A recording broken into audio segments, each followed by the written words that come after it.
Muy buenos días, muy buenas noches, muy buenas tardes, de acuerdo en el lugar donde usted se encuentre y a la hora que usted vea este video. Mi nombre es James Ospina, moré del ministerio Shema Sendas Antiguas. Hoy vamos a hablar de un tema muy especial, la apostasía, la marca de la bestia. Permítanme y les comparto una diapositiva.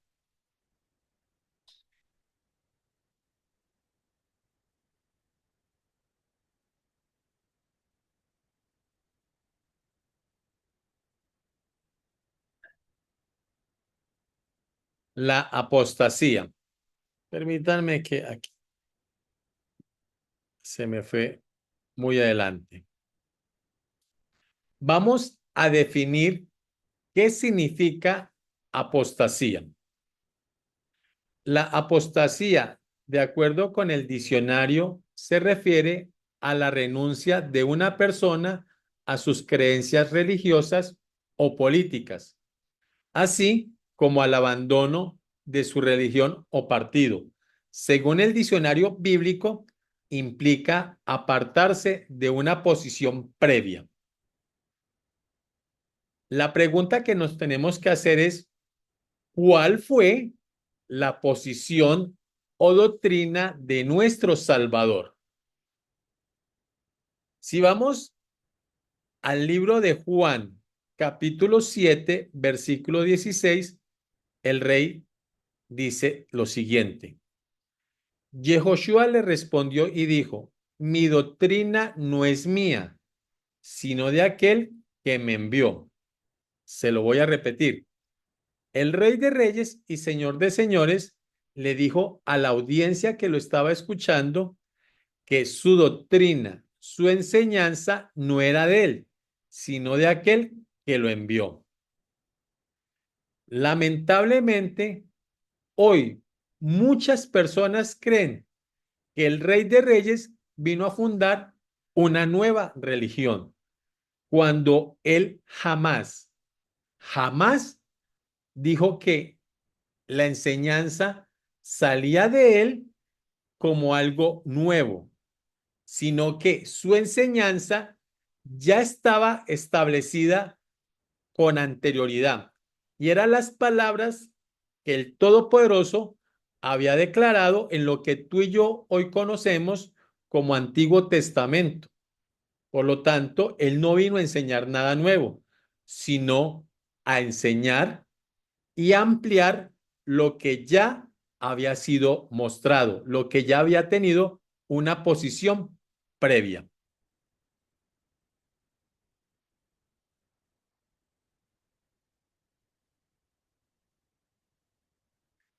Primera de Timoteo 4:1 dice así, pero el Espíritu, esa palabra en hebreo es la palabra rúa, que significa el poder de lo alto. Entonces podemos decir de la siguiente manera, pero el poder de lo alto dice claramente que en los postreros tiempos algunos apostatarán de la fe. Esa palabra fe es la palabra griega pistis, que significa fidelidad. ¿Fidelidad de quién? Del Eterno.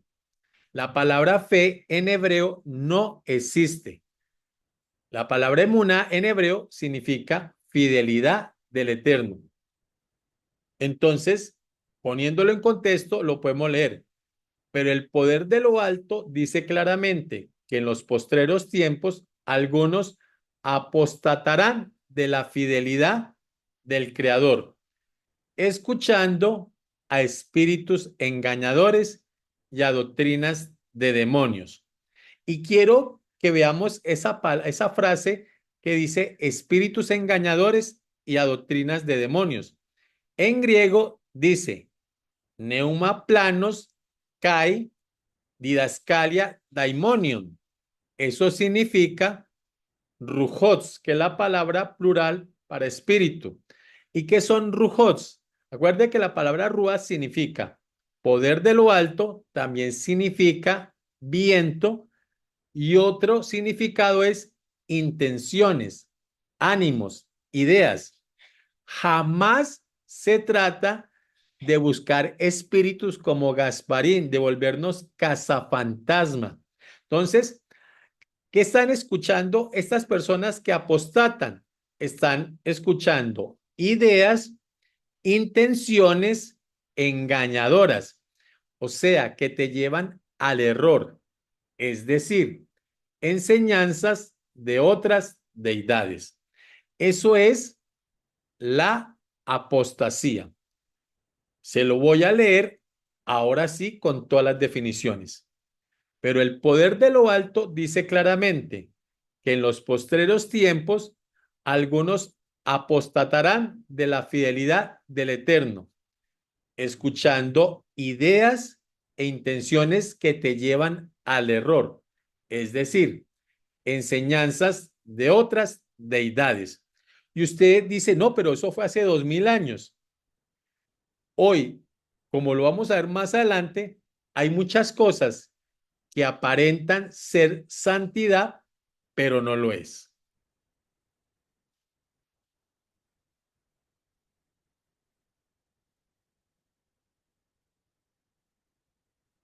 Gálatas 1:8. Mas si aún nosotros o un ángel del cielo os anuncia otro evangelio, esta palabra evangelio es la palabra griega evangelio, evangelion, que significa el buen mensaje. Entonces, si un ángel del cielo os anuncia un buen mensaje diferente al que os hemos anunciado, sea anatema. La pregunta es, ¿otro evangelio? Hebreos 4 nos da la respuesta a esta pregunta. Hebreos 4, versículo 2 dice, porque también a nosotros se nos ha anunciado la buena nueva como a ellos. O sea, el libro de Hebreos nos dice que a ti y a mí se nos ha anunciado el evangelio, la buena nueva, como también fue anunciado a ellos. La pregunta es, ¿quiénes son ellos? Y la respuesta la encontramos un capítulo antes, en Hebreos 3. Leamos el versículo 5. Dice así, entre tanto que se dice, si oyeres hoy su voz, no endurezcáis vuestros corazones como en la provocación.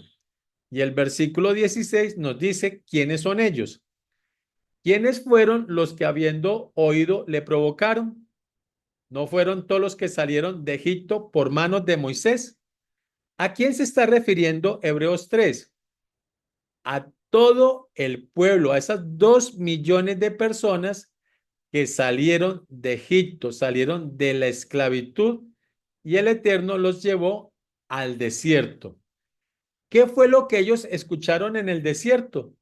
Las palabras del Creador, sus mandamientos. El libro de Hebreos nos está dando la claridad. ¿Qué es el Evangelio?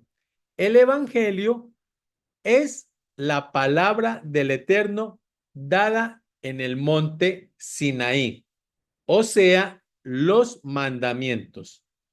Todo aquello que vaya en contra de los mandamientos, o sea, diferente a los mandamientos, la Biblia le llama otro evangelio.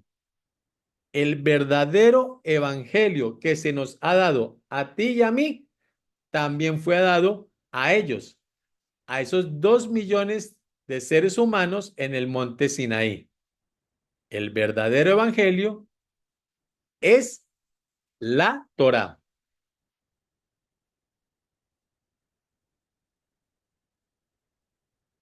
La escritura nos confirma el verdadero evangelio y la verdadera iglesia.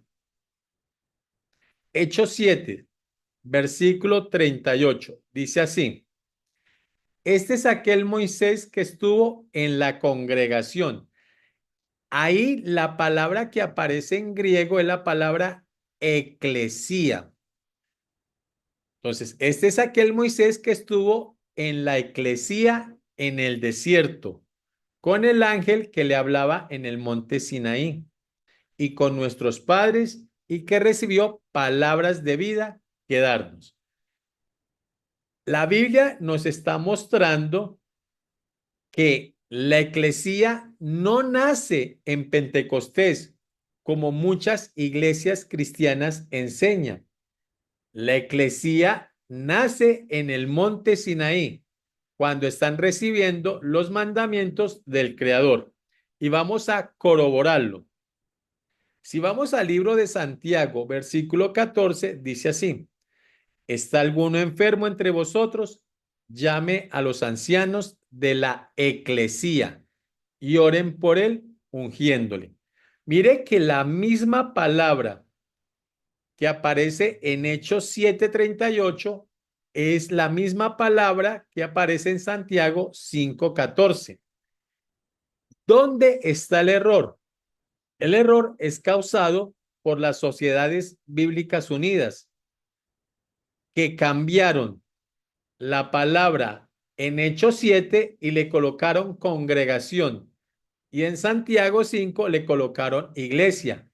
Claro, en español la gente lee dos palabras diferentes, pero el texto original dice que tanto en Hechos 7 como en Santiago 5 la palabra que aparece es la palabra griega eclesía. Por lo tanto, la eclesía, ¿dónde nace? Nace en el monte Sinaí. Mateo 18, versículo 17, dice así: Si no lo oyere a ellos, dilo a la iglesia, eclesía. Y si no oyere a la iglesia, o sea, a la eclesía, tenle por gentil y publicano. Aquí nos tenemos que hacer una gran pregunta. Cuando nuestro Rey y Salvador está diciendo estas palabras, todavía no había venido el Espíritu de Santidad en Pentecostés. Aquí tenemos otra prueba que la iglesia no nació en Pentecostés, porque ya el Mesías está usando la palabra eclesía y él todavía no ha subido a la cruz, no ha muerto y resucitado, y todavía no ha venido el Ruach HaKodes, el Espíritu de Santidad, sobre esas 3,000 personas que se encontraba en el libro de los Hechos. Mateo 18:17 nos comprueba que lo que estén enseñando muchos líderes religiosos en el cristianismo acerca de afirmar que la iglesia nace en Pentecostés es mentira, porque ya el Mesías está usando la palabra eclesía y todavía no ha llegado Pentecostés.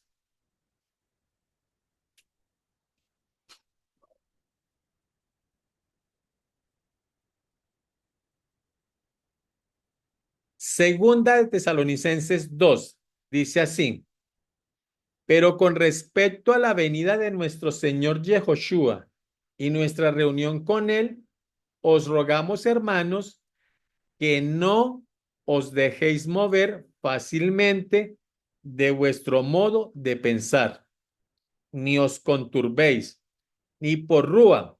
Cuando aquí aparece la palabra espíritu, no piense en Gasparín, no piense en ninguna cosa etérea. Recuerde que la palabra espíritu también significa idea, significa pensamiento. Entonces, no se vaya a conturbar por una idea, ni por una palabra, ni por carta como si fuera nuestra, en el sentido de que el día del Señor está cerca. Y mire lo que está diciendo el apóstol Pablo a todos nosotros: nadie os engañe en ninguna manera, porque no vendrá sin que antes venga la apostasía y se manifieste el hombre de pecado, el hijo de perdición. Otra cosa que enseñan en las iglesias es que la venida del Rey de Reyes puede ser hoy, puede ser mañana, que es inminente, que es en cualquier momento. Pero eso contradice lo que está diciendo Segunda Tesalonicenses capítulo 2, porque el apóstol lo deja muy claro. Nadie os engañe en ninguna manera, porque el rey no va a venir sin que suceda dos cosas: la apostasía y se manifieste el hombre de pecado. Y el hombre de pecado aún no se ha manifestado. Enseguida vamos a analizar si la apostasía ya se ha presentado. Esto echa por tierra la enseñanza de que el Rey de Reyes viene cualquier día, como lo enseñan en las iglesias. Analicemos bien el versículo 3. Nadie os engañe. Ahí la palabra apostasía es el Strong griego 646, que es raíz del Strong griego de la palabra apostación, que significa carta de divorcio. ¿Qué es la apostasía? Es la separación, la carta de divorcio entre el creador y los que cometen la apostasía. La pregunta es, ¿y quiénes cometen apostasía? Son aquellas personas que erosionan la palabra del Eterno. Veamos unos ejemplos para que te quede muy claro. En el primer concilio de Nicea, recuerde que aquí ya estamos hablando del año 325 de nuestra era. Aquí ya está una iglesia como la iglesia católica. Recuerde que la iglesia estaba dividida en dos. Estaba la iglesia de Oriente y la iglesia de Occidente. Se reunieron todos los que profesaban, tanto los de Oriente, estamos hablando de lo que hoy se le denomina los cristianos ortodoxos, o sea, los cristianos de Rusia, de todos estos países que están en el Oriente Lejano, con los de Roma y Europa, y se reúnen en Nicea. Fue un sínodo de obispos cristianos, considerado como el primer concilio ecuménico de la Iglesia Católica, que tuvo lugar entre el 20 de mayo y el 19 de junio del año 325 en la ciudad de Nicea de Bitinia, en el Imperio Romano. ¿Cuál fue su principal logro? Según ellos, su principal logro fue el establecimiento de una nueva fecha para la Pascua. La Pascua siempre se celebra en el 15 de Aviv o 15 de Nisan, que podía caer un lunes, un martes, un miércoles, un jueves, cualquier día de la semana. Pero se reúnen en el concilio de Nicea y este grupo de obispos declara, no, ya la Pascua no se va a celebrar entre semana, sino que la vamos a colocar un día domingo. Pregunta, ¿acaso el hombre está por encima de lo que la boca del Eterno ha declarado?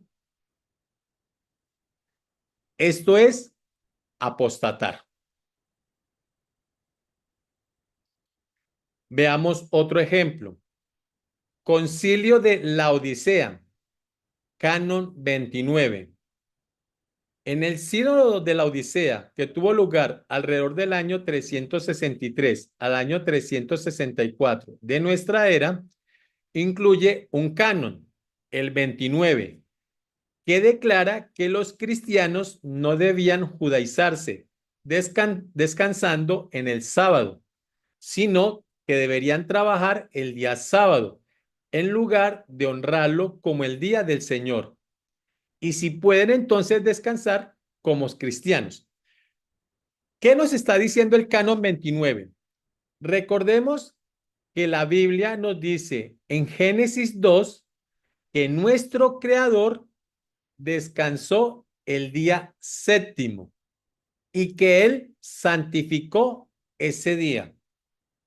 Más adelante, el Todopoderoso vuelve a ratificar lo que su boca había dicho, que el día que él había escogido para que tú y yo lo busquemos a Él como un día santo, como un día sagrado, es el día que se conoce como el día de descanso, que en hebreo es la palabra Shabbat. Shabbat no traduce sábado, traduce descanso. Los días del Eterno se llaman primer día, segundo día, tercer día y así sucesivamente. Y el séptimo día se llama Yom Shabbat, el día de descanso, el día de reposo. Es el Eterno el que determinó el día en que tú y yo deberíamos buscarlo a Él.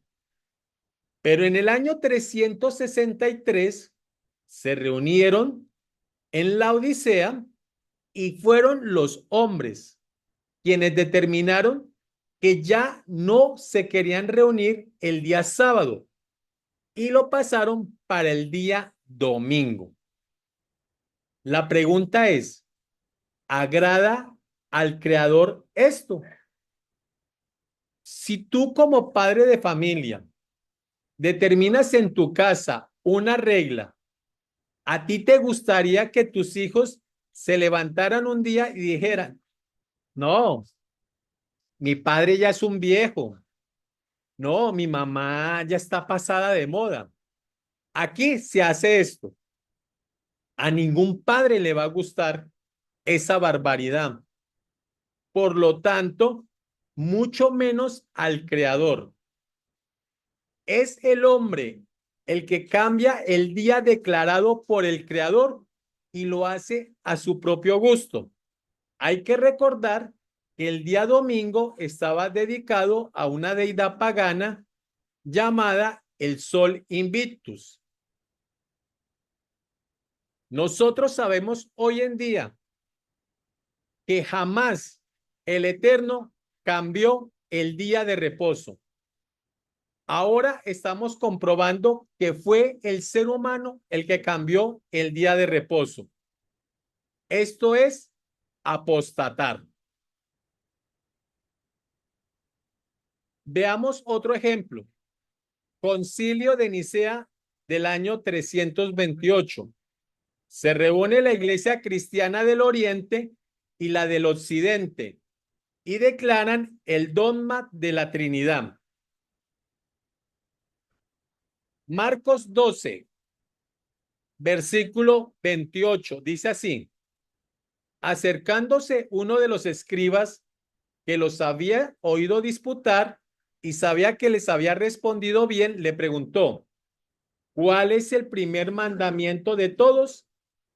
El Mesías le respondió, el primer mandamiento de todo es, oye Israel, el Señor nuestro Dios, el Señor uno es.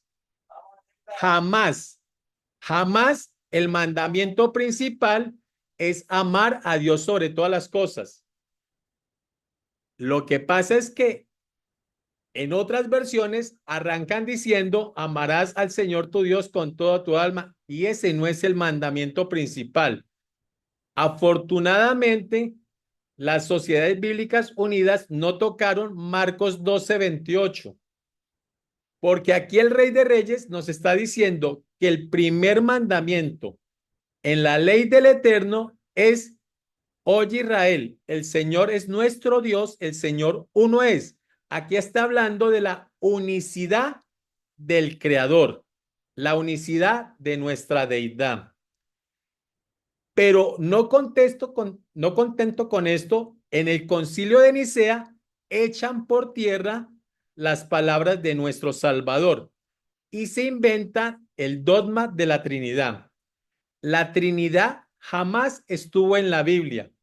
Es un dogma que se inventaron en el concilio de Nicea del año 328 y va en contra no solamente de la palabra del Eterno, sino en contra de toda la majestad de la Torá. Porque la Torá es santa porque fue pronunciada por las palabras y la boca del Eterno. Es el Eterno quien pronunció cada una de estas palabras y siempre lo dijo. Lo encontramos en Deuteronomio 6. Ahí encontramos esta misma verdad que el Mesías estaba diciendo. Dice, Shema Israel, Hashem Eloheinu, Hashem Echad. Siempre, tanto lo que conocemos como el Antiguo Testamento, que deberíamos llamarlo Pacto de los Patriarcas o Pacto de los Antiguos, como el Nuevo Testamento o Pacto Renovado, ambos textos nos están diciendo, oye Israel, el Señor es nuestro Dios, el Señor es uno. Eso habla de la unicidad del Eterno.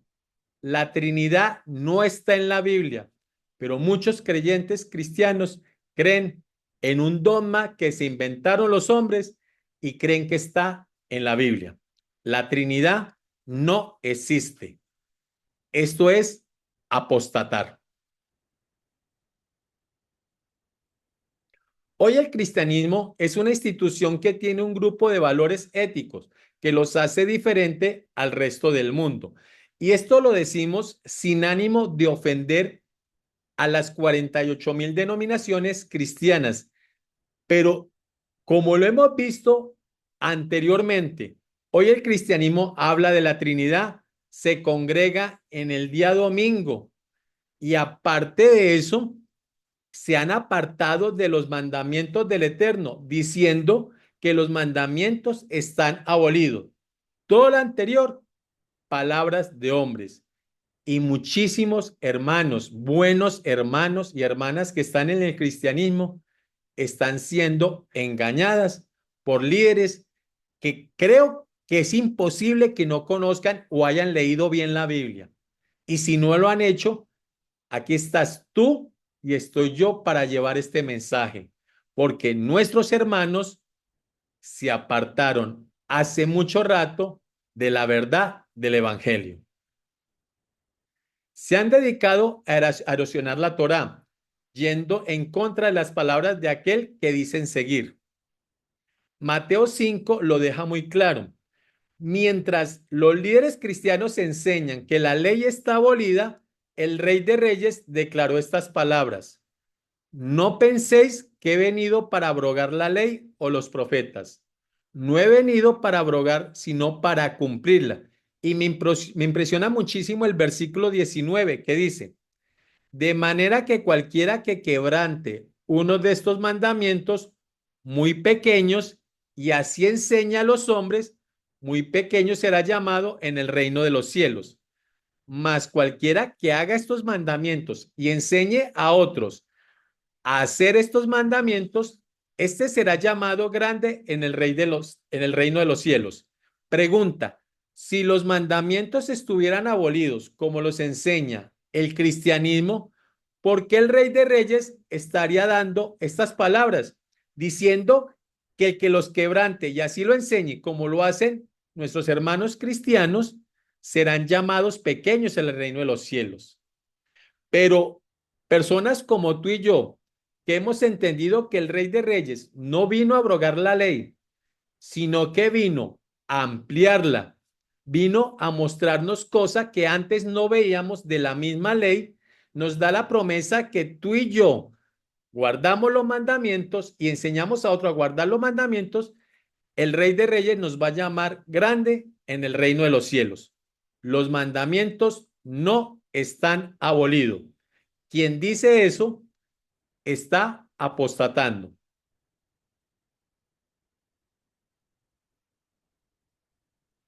Profesor, ¿un cristiano puede comer mariscos? Mira, en el Antiguo Testamento estaban prohibidos todos aquellos seres del mar que no tuvieran escamas, lo cual incluye prácticamente a todos los mariscos. Sin embargo, en el libro de los Hechos, capítulo 10, dice que Dios ha limpiado todos los alimentos y por lo tanto podemos comer todo con excepción de la sangre. Así que si te quieres echar un coctelito de camarones, adelante, no estás pecando con ello. La pregunta es, ¿de verdad lo que enseña este pastor es cierto? No estamos pecando si nos echamos un coctelito de camarones. Veamos Génesis 2, versículo 17. Este pasaje lo conocemos todo el mundo. Estamos hablando del árbol del bien y del mal, el que no había de comer. Dice así, mas del árbol de la ciencia del bien y del mal, y aquí viene una palabra hebrea muy importante, lo akal, que significa no comerás. El Eterno nos está diciendo que del árbol del bien y del mal, tú y yo, lo akal, no podemos comer. Yo estoy convencido que millones de cristianos, si le colocan el árbol del bien y del mal, no lo van a comer. Lo tienen claro porque el Eterno dijo, lo akal, no comerás. Pero esa misma palabra, lo akal, la encontramos en Levítico 11. Dice así a partir del versículo 4. Pero los que rumian o que tienen pezuña, lo akal, o sea, no comerás del camello, del cerdo, Los mariscos no lo podemos comer. Pastores como estos son millones que están llevando al error a sus pupilos, a su comunidad. Los están llevando a apostatar, porque el Dios nuestro no es bipolar.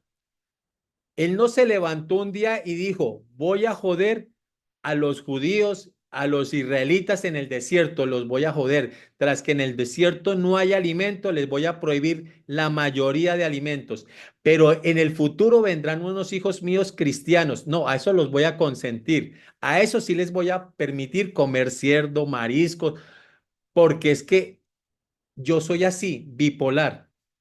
Pero el Rey de Reyes y Señor de Señores es el mismo, ayer, hoy y siempre. Y lo que prohibió ayer está prohibido hoy y está prohibido en el futuro. Y la mejor prueba, lo invito para que cuando finalice este video, usted mismo, usted misma, vaya a Isaías 66, que es el milenio de paz, y vea lo que el Eterno le hace a los comedores de cerdo. Ahí dice claramente que Él los va a destruir. Entonces, en el milenio está prohibido comer cerdo, en la antigüedad también. ¿Por qué crees tú que ahora está permitido? Porque lo dicen unos pastores. ¿Acaso ellos te van a resucitar en el día postrero? Si yo tengo que escoger entre las palabras del Todopoderoso y estos falsos líderes, yo me quedo con las palabras del Todopoderoso. Hoy, comer estos animales es apostatar contra el Eterno y su palabra. Por orden de Dios, pastoras pentecostales dejan a sus maridos y se casan entre ellas. Dos pastoras pentecostales en Estados Unidos, Juana Goss y su amiga de más de 30 años, dejaron a sus maridos y se casaron entre ellas, generando controversia en la comunidad cristiana. Ambas pertenecían a la Iglesia Bautista New Vision Full Gospel en East Orange. El padre de una de ellas, enojado, cree que su hija fue engañada por Satanás y culpa a la nueva esposa. Gause, ahora pastora en una iglesia que acepta a las personas con la misma convicción de ellas. Soy un cristiano gay y obviamente todos los días leo las escrituras. Sí, pero tú no siempre lees las escrituras. Como si los cristianos leyeran siempre las escrituras. No juzguéis para que no seáis juzgados. Este personaje al final dice una gran verdad, como si los cristianos leyeran la escritura. El gran error del cristianismo es no leer ellos mismos la escritura. La pereza se los ha carcomido. Ellos dejan que sus líderes lean la escritura y se lo interpreten como ellos creen que debe ser. Hoy vemos iglesias cristianas homosexuales, cuando la palabra dice claramente en 1 Corintios 6, ¿no sabéis que los injustos no heredarán el reino de Elohim? No erréis, ni los fornicarios, ni los idólatras, ni los adúlteros, ni los afeminados, ni homosexuales heredarán el reino de los cielos. Esto es apostatar. ¿Y qué les pasará a los apóstatas? Según de Tesalonicenses nos da la respuesta en el capítulo 2, versículo 8, dice así: Y entonces se manifestará aquel inicuo, a quien el Señor matará con el espíritu de su boca y destruirá con el resplandor de su venida. Inicuo, cuyo advenimiento es por obra de Satanás, con gran poder y señales y prodigios, mentirosos, y con todo engaño de iniquidad. Ahí la palabra iniquidad es la palabra griega adikia, para los que se pierde por cuanto no recibieron el amor de la verdad para ser salvos. Para que tú y yo seamos salvos, necesitamos de la verdad. Enseguida vamos a ver qué es la verdad bíblicamente, no lo que opina un líder religioso, sino lo que dice la Biblia. Versículo 11. Por esto Dios les envía un poder engañoso para que crean a la mentira. Ahí la palabra mentira es la palabra griega pseudos, pseudolíderes. Versículo 12. A fin de que sean condenados todos los que no creyeron a la verdad. Aquí nos vuelve a hablar de la verdad, sino que se complacieron en la injusticia. Ahí está nuevamente la palabra adiquía. ¿Y qué es la verdad? Salmo 119, versículo 142 nos dice: tu justicia es justicia eterna y tu ley la verdad. La ley de Dios es la verdad. Por eso, el libro nos está diciendo que el Eterno les va a enviar un espíritu engañoso. Ni siquiera es Satanás, es el mismo creador que va a enviar a estas iglesias un espíritu de engaño. ¿Por qué? Porque despreciaron la verdad. Mashiach dijo: yo soy el camino, la verdad y la vida. El Rey de Reyes dijo: yo soy el camino, la Torá y la vida. Todo el que desprecie la Torá está despreciando a Mashiach. Recuerde lo que hace un apóstata. Daniel 7, versículo 25. Y hablará palabras contra el Altísimo, y a los santos del Altísimo quebrantará, y pensará en cambiar los tiempos y la ley. Eso es lo que hace un apóstata, cambiar los tiempos. Recuerde que aquí la palabra tiempos es la palabra hebrea muadín o moed, que significa las fiestas del Eterno. Levítico 23 lo deja muy claro. Estas son las fiestas del Eterno, no son las fiestas de los judíos, son las fiestas del Eterno. Entonces, todo apóstata piensa en cambiar los tiempos y la ley. Y eso es lo que estamos viendo. Lo vimos con los concilios. Cambiaron la fiesta de Pesach y la pasaron para un domingo. Y ahora la llaman la Pascua. Y ahora la Pascua es un conejo que pone huevos. Eso es una deidad pagana.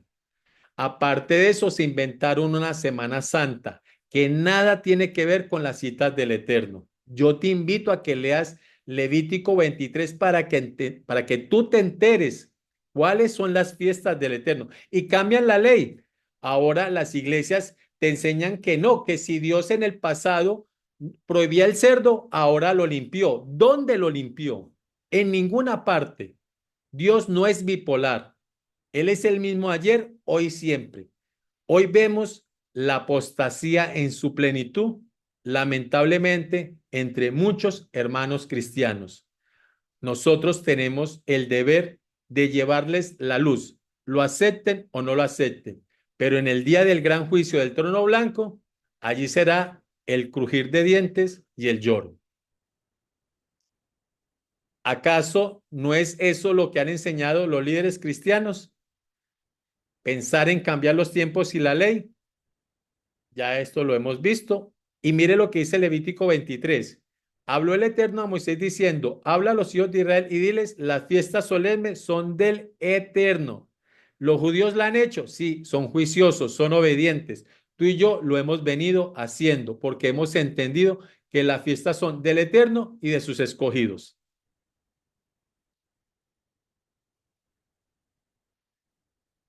Dice claramente la Biblia: si oyeres hoy su voz, no endurezcáis vuestros corazones como en la provocación. ¿Qué nos ordena nuestro Salvador? Apocalipsis 18, versículo 4 dice: y oí otra voz del cielo que decía: salid de ella, pueblo mío, para que no seáis partícipes de sus pecados, ni recibáis parte de sus plagas, porque sus pecados han llegado hasta el cielo y Dios se ha acordado de sus maldades. El Eterno nos está diciendo hoy, sal de esas iglesias apóstatas para que no recibas el castigo que el Eterno tiene para ellos. Un bono extra. Mateo 7, versículo 21 dice, no todo el que me dice, Señor, Señor, entrará en el reino de los cielos, sino el que hace la voluntad de mi Padre que está en los cielos. Versículo 22. Muchos me dirán en aquel día, Señor, Señor, ¿no profetizamos en tu nombre y en tu nombre echamos fuera demonios y en tu nombre hicimos muchos milagros? Entonces les declararé, nunca os conocí, apartaos de mí, hacedores de maldad. Y ahí la palabra maldad en griego es la palabra anomía, que significa todo aquel que viole la Torá, la ley, los mandamientos.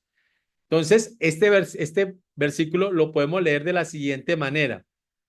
Y entonces les declararé, nunca os conocí, apartaos de mí, todos ustedes que han venido violando la ley. En hebreo son poalei aven, que significa promotores de la no Torá. Todo aquel que enseña que los mandamientos están abolidos, que ya puedes comer cerdo, que celebra Navidad, que es una fiesta pagana, que se celebraba desde antes del nacimiento del Mesías. Antes del nacimiento del Mesías ya se celebraba esa fiesta pagana. Y ese 25 de diciembre no nace el Rey de Reyes, nace el Sol Invictus, más conocido como la deidad Mitra. Todo el que celebre la Navidad está celebrando una fiesta pagana a una deidad pagana. Es un Poalei Ave. Y eso es lo que vemos lamentablemente en nuestros hermanos del cristianismo. Y nos preocupa muchísimo estos hermanos. Vuelvo y reitero, tú y yo tenemos una responsabilidad muy grande y es ir a mostrarles la verdad y que ellos elijan. ¿Se quedan allá o salen como lo está diciendo la Escritura? El que se quede seguirá apostatando y recibirá el castigo del Eterno por seguir en la apostasía.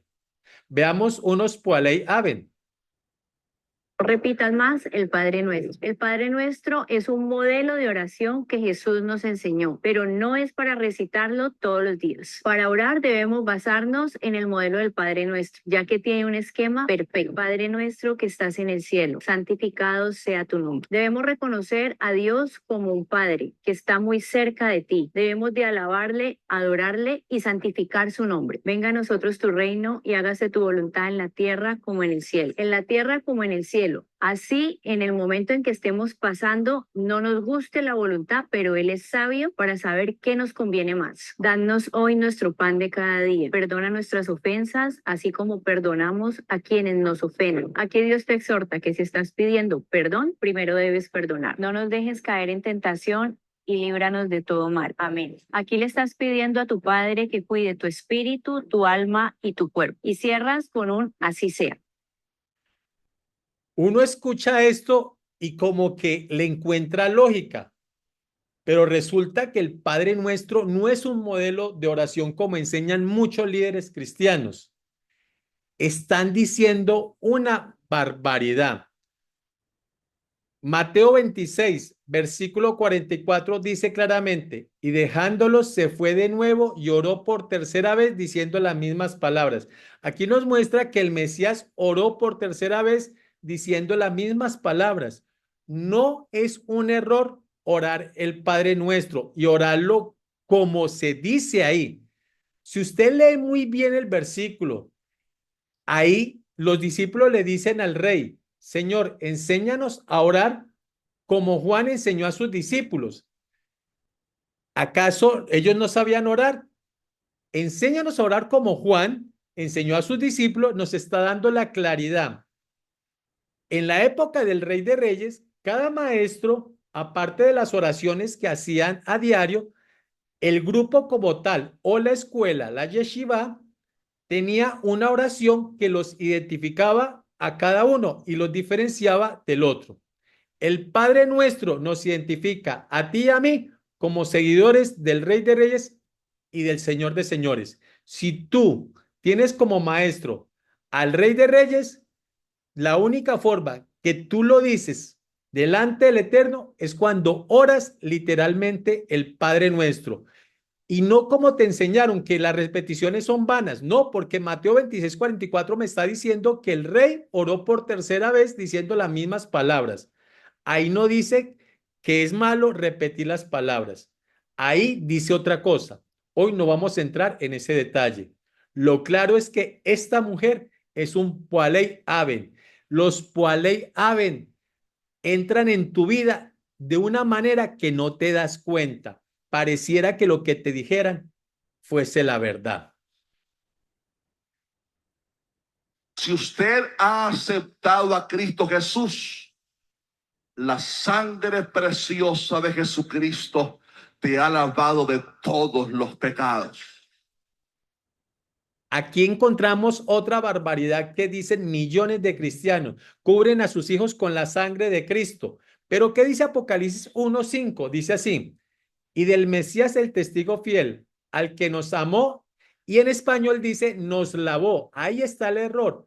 Pero en griego la palabra que aparece es la palabra luo, que significa soltar y librar. Entonces el Mesías no nos lavó con su sangre.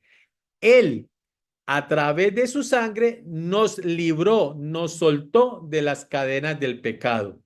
Decir lavarse con la sangre de Cristo es decir una apostasía, porque si tú haces la tarea e investiga, en la época del Rey de Reyes, los sacerdotes paganos se colocaban debajo de la ofrenda y cuando abrían el ternero, la ovejita, ellos eran bañados con la sangre de ese cordero o con la sangre de ese toro. Solo los paganos se lavaban con la sangre, mientras que tú y yo somos librados, soltados por medio de la sangre de Mashiach de las cadenas del pecado.